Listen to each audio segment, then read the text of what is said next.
Today we're going to begin a study in the most important topic that a human being can make a study of, and that is the life and teachings of Jesus Christ.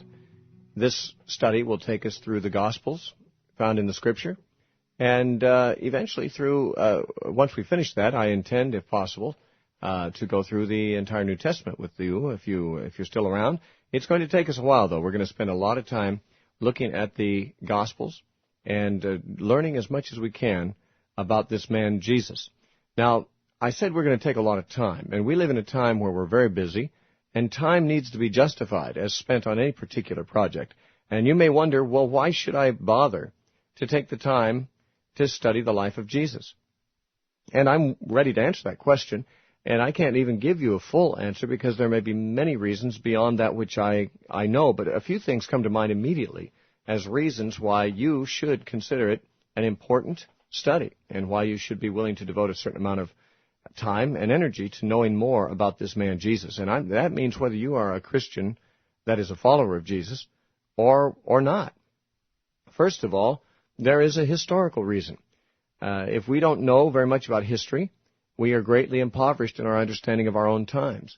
And, of course, you have a phenomenon in the world called the church. Now, the church is a very significant phenomenon. In many cases, it has practically ruled the Western world.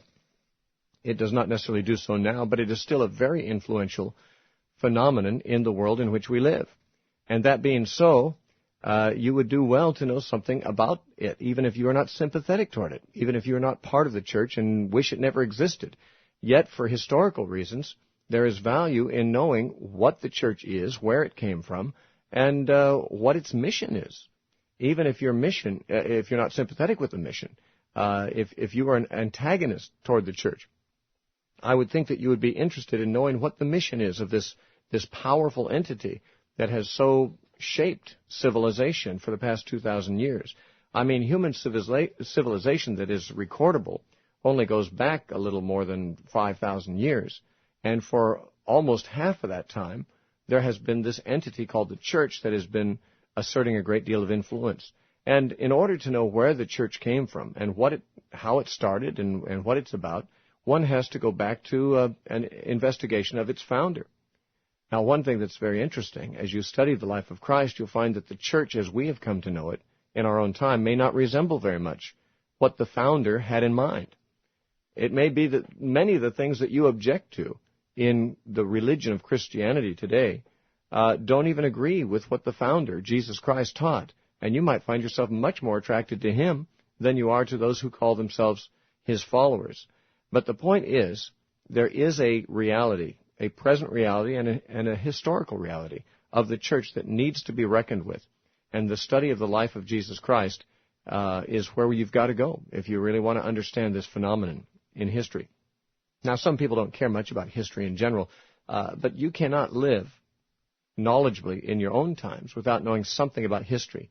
And I dare say that there is no historical subject that is more important to know about or more significant, or no person that has changed history so much as has this individual, Jesus of Nazareth, whose life we intend to study here.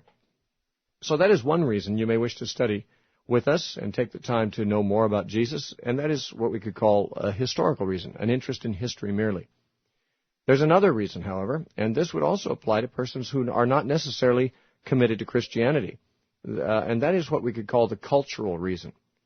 Not only has Christianity been a significant feature of history, it has been a potent influence upon the culture of all of the Western world, and of course through the missionary efforts of Christians into all parts of the world.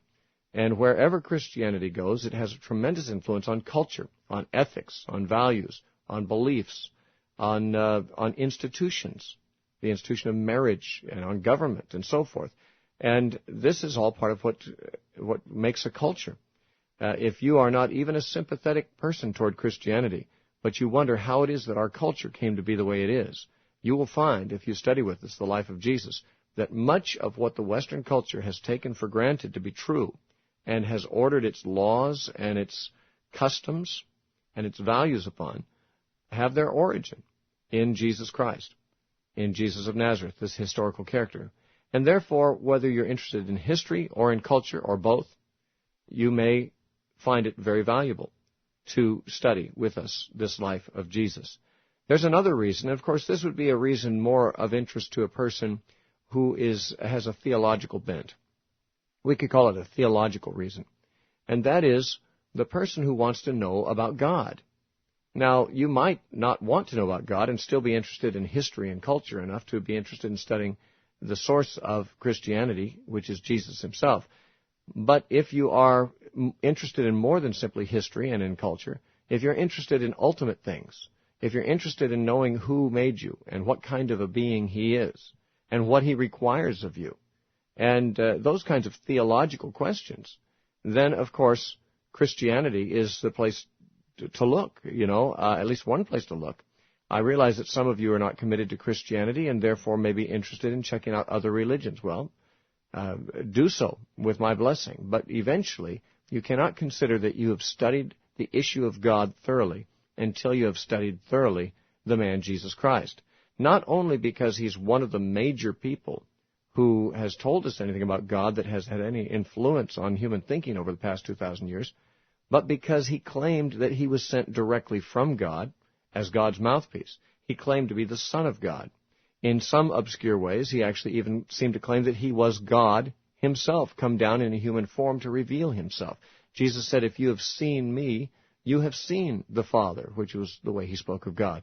So if you want to know about God, if you have an interest in theological knowledge, theological just means knowledge of God, then the study of the life of Jesus is a very important thing. And theology is never studied adequately if Jesus and his teaching have been omitted from one's investigation. Now, there's a fourth reason, and this reason would really only appeal to people who are Christians. But there are many of you out there listening who are Christians, and this, I think, would be probably the main reason why Christians should be interested in studying the life of Jesus. And that is that what Jesus said and what Jesus did set the norms for Christian discipleship.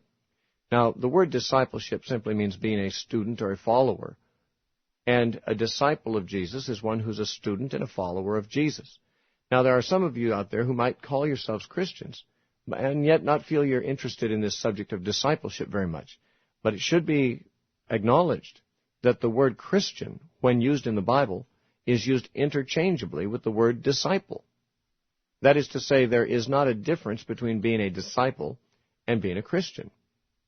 In Acts chapter 11 and verse 26, it says, the disciples were first called Christians at Antioch. And so the definition of the word Christian really is tied up with this definition of what is a disciple. Christian was just another word for a disciple. And therefore, whatever discipleship is what Christianity is. Now, Jesus said this in one place, in John 8:31.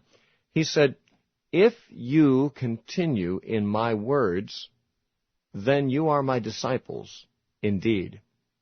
Now, the attachment of that last word, indeed, makes it very clear that there might be people who seem to be disciples, but they are not indeed disciples. They're not genuine disciples. And Jesus said elsewhere, in Matthew chapter 7, that many on the day of judgment will say to him, Lord, Lord, did we not prophesy in your name and cast out demons in your name and do many works in your name? And he says, I will profess to them, I never knew you. Depart from me, you wicked, you workers of iniquity.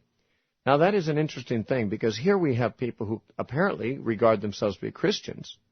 They call him Lord, and on the day of judgment they protest that in his name they've done many things that we would think of as Christian things to do. And yet he says they have not known him. They have not really been his disciples. And that being so, we should be very cautious about assuming that we are Christians and assuming that we are truly what Jesus said we must be in order to be right with God and be prepared to die and meet our Maker and to be saved. A disciple is the one that has responded to Jesus Christ in the way that makes him a Christian. Now, what is discipleship? As Jesus said, if you continue in my words, you are my disciples indeed. John 8:31. Likewise, when Jesus told the church, or told his people, to go out and to spread the gospel to every nation, the way he put it in Matthew 28, verses 19 through 20. He said, "Go and make disciples of all nations, baptizing them in the name of the Father and of the Son and of the Holy Spirit, and teaching them to observe all things that I have commanded you." Matthew chapter 28, verses 19 through 20. Now, Jesus said we're to make disciples, and how do we do that? Among other things, we must teach them to observe all things that He commanded. Now, this certainly gives us two very good personal and discipleship-oriented reasons to study the life and teachings of Christ. First, Jesus said, "You are a disciple if you continue in my words." And secondly, you make disciples by teaching others to continue in His words or to observe whatsoever things He's commanded. And so we can see that just calling oneself a Christian or being attached to a church or professing to have had a conversion, those are not the things that really save a person. According to Jesus, one must do the will of the Father. One must follow Jesus Christ. They must continue in His teachings. And we're also told to imitate Him. It says in 1 John chapter 2 and verse 6 that he that says he abides in Christ ought himself also to walk even as Jesus walked, which means that we not only are to follow His teachings, but to follow His way of life, His walk. Now, that is a very excellent reason and motivation for Christians to study the life of Christ. And I suspect that there are many Christians who've never really seriously done so. There are many Christians who are quite content to allow the church to, be their connection with God, as it were. They may not have very much knowledge of who Jesus was or what He said. They may not be able to tell you the story of Jesus, but they feel somehow that they are Christians because they've always been in a Christian home, or they believe themselves to have been raised in a Christian society, or because they go to a church or have been baptized when they were little or whatever, or even when they were big. The point is that none of those things determine whether you are a Christian in the biblical sense of the word. The disciples were called Christians in the Scriptures, and therefore to be a Christian, one is to be a disciple. And to be a disciple, one must follow the ways and the teachings of Jesus. And those who do not do so may protest loudly that they are Christians and may be insulted if you would question that. But on the day of judgment, it is Jesus, not us, whose definition of Christian is going to matter to us. You see, some people think of Christian almost as a synonym for being a nice person. And if you would say of some people that they're not a Christian, they would assume, even though they profess no faith in Christ at all, they would feel insulted that you said they weren't a Christian, because they feel that that's another way of saying they're not civilized, or they're not nice, or they don't belong in Western civilization or something. Many people think they're Christians because they were born in America. But, of course, none of those things are true. And it's not even true that you're a Christian if you've been raised in the church. A Christian is a person who has become a follower of Jesus Christ by a distinct decision to turn from a former way of life that was not following Christ to a commitment of obeying Him and following His example in all things for the rest of your life. That's what it really means to be a disciple. And for a Christian to know that he's a Christian, he must examine and see whether he is a disciple. And therefore, to do that, we must read how Jesus lived and read what He taught to see whether, in fact, we are following Him, whether we are following His example and His teachings. You certainly cannot be a follower of Christ if you do not follow His example and His teachings. Now, of course, having talked about why we ought to study the life of Christ, there's another issue, and that is whether the study or the attempt to know about Christ is going to be an exercise in futility or not. What I mean is this, that Jesus obviously lived His life and said these things that He said almost 2,000 years ago, approximately 2,000 years ago. And like many others who lived lives and said things that long ago, we weren't there to hear them. We know only about them through what other people have said and written down that claim that He said and did. Now, that means, of course, that the study of the life of Christ is going to be to a large extent an historical study, a study of a historical character. And to study any historical character who's no longer around and who no one who is alive today has ever met personally during the time of his sojourn here on earth means that we must depend upon sources. Now, not all sources are equally reliable in studying any historical question. You could be studying the life of Alexander the Great or of Attila the Hun, and some sources of information would be more true than others. Even to this day, biographies about certain famous individuals will not all hold equal weight. There are the authorized biographies and the unauthorized biographies. And, of course, the fact that an unauthorized biography is unauthorized doesn't mean that it doesn't have the truth in it. But I'm saying that not all biographers, not all reporters, not all documents about history or about events or about people have equal value in giving you true information about them. And this is true when we consider the life of Jesus as well. Jesus is an historical person, and there were many people who wrote about him.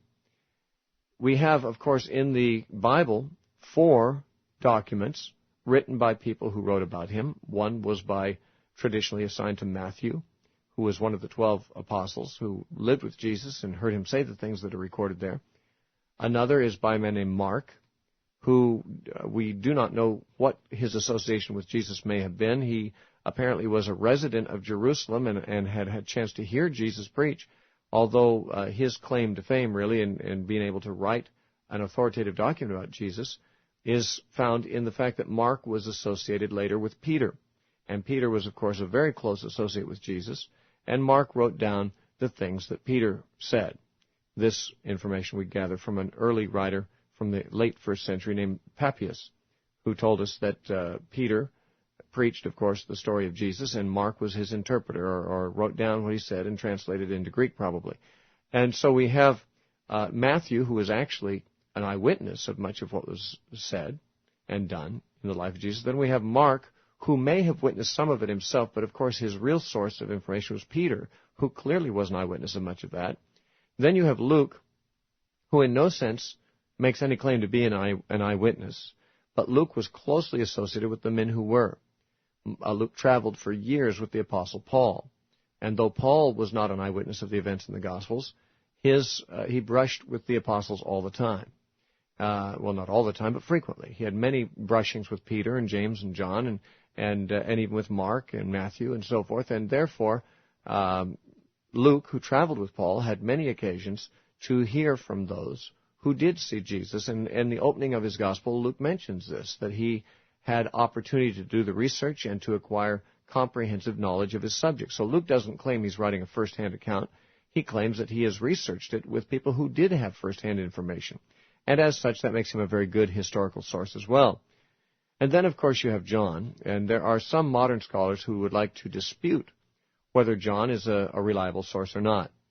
But if the Gospel of John is indeed written by John, the brother of James, who together were called the sons of Zebedee, who were among the 12, then John is a very good, reliable, first-hand eyewitness. Now, it's interesting that the Gospel of John mentions that the writer was an eyewitness of these things. It says that in John chapter 19, and it says again near the end of John in the closing statements that the author was an eyewitness of what he wrote. This, of course, has been disputed by many modern scholars, but these scholars are not really objective, in my opinion. These scholars many times have their own axe to grind and their own reason to want to eliminate John as a witness. The fact of the matter is that the early church, from the time of the apostles on, recognized that this gospel, the fourth gospel, was written by the man John, the apostle John, and recognized that Matthew, Mark, and Luke wrote the other 3 gospels. Now, if this is true, and we have no serious reason to dispute it or to doubt it, then we have really 3 eyewitness accounts and 1 well-researched account with eyewitnesses as the sources that the author consulted.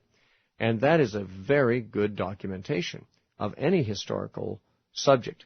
Now, you might say, but these men were Christians, and therefore perhaps we should not trust what they said about Jesus as being historically accurate. Maybe they were biased. Well, can we really say that any historians are totally unbiased? I mean, they have their own way of looking at things that is true. And it is obvious that the gospel writers did believe that Jesus was the Son of God, and they believed that he rose from the dead. But the next question is, why did they believe that? Did they make up the stories because they fabricated the beliefs? Or did they become believers in those things because they were there and they saw the things that they recorded? Certainly this second suggestion is equally, if not better, accepted. as the reason that these men were Christians. They were Christians because indeed they saw what they saw and believed in him because of that. It is impossible, really, to come up with a rational explanation of Christian belief as it was passed down from the apostles. Or, how did it originate among them? Where did they get this idea that Jesus rose from the dead? If the story they told is not a true story. In other words, these were not men who were rabbis who were interested in talking about religious things. These were men who were fishermen and tax collectors and physicians and things like that. And they were not the kind of men to start a religion. In fact, they weren't even particularly religious men, it would appear, before they became Christians. But they saw something. They witnessed something that was striking to them, that amazed them, that convinced them. And they became believers that this Jesus whom they saw and whom they heard was indeed more than an ordinary man. Now, these men were largely Jews. Luke was probably a Greek, but Matthew, Mark, and Luke were Jewish men. And as Jews, they would not have any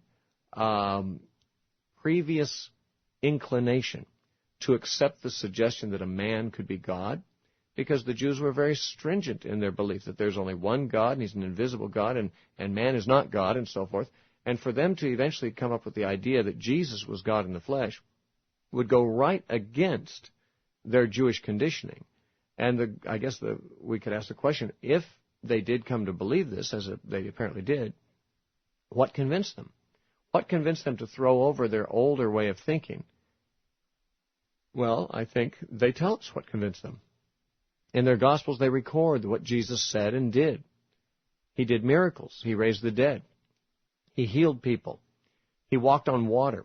He commanded the storm, and it obeyed him. And most importantly, at the end of his life, after he'd been crucified, he rose from the dead. And this was what convinced them more than any other thing, I believe. Well, we've about run out of time for today's talk, but we will be continuing this on a daily basis, and we will soon get into the Gospel of Matthew and start going verse by verse through. I hope you'll be able to join us and be with us on a regular basis as we study this life of Jesus Christ, who said he was the Son of God, and whom we believe was, and thus we have great value to derive from studying his life.